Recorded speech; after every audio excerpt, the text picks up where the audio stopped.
But let me tell you, and of course my election I think is important certainly to me. But we've got another election on the ballot that's just as important as those elections.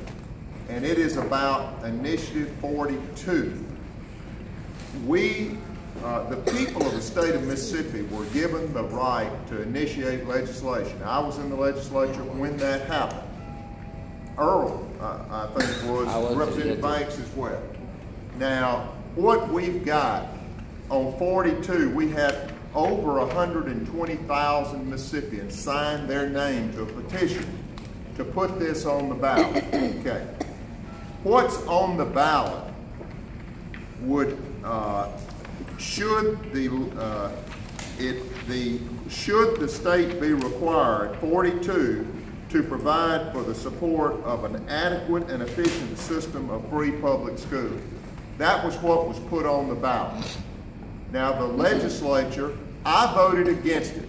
The Democratic members of the House of Representatives almost universally, might have been one, but almost universally voted no. I had the privilege, I serve on the Constitution Committee, so I was the first person to speak against the legislative alternative to 42, and that's 42A.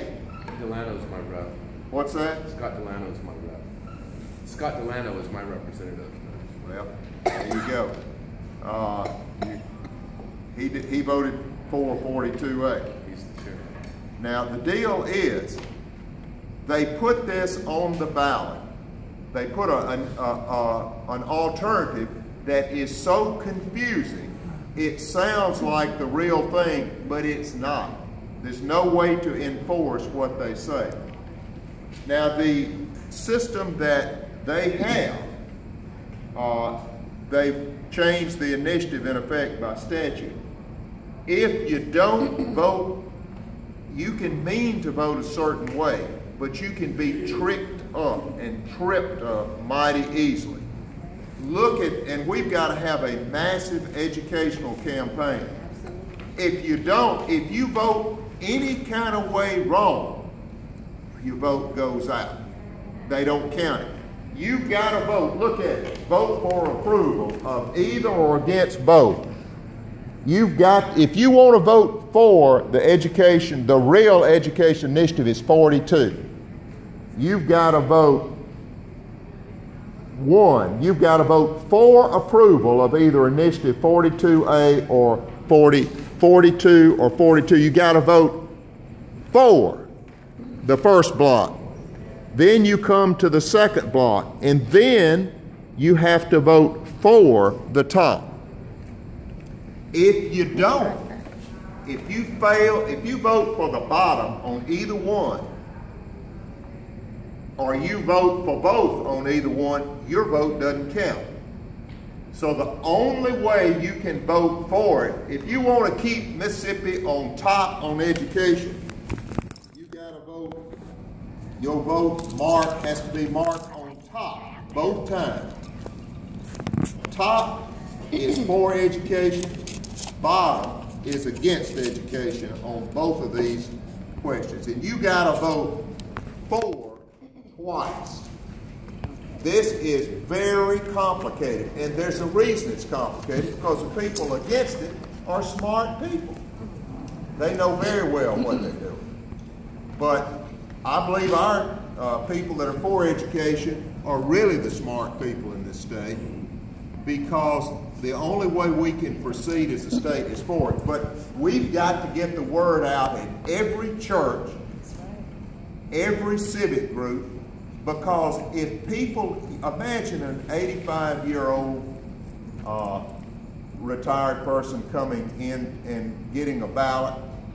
What are they going to do when they see this if nobody said anything to them? They are going to get tricked up. And if they ignore this part of the ballot, that the opponents say, oh great, because if it doesn't get 40% of the total people that vote, a lot of people just ignore these ballot questions on the ballot. So they've got you several different ways to beat you. before you start out.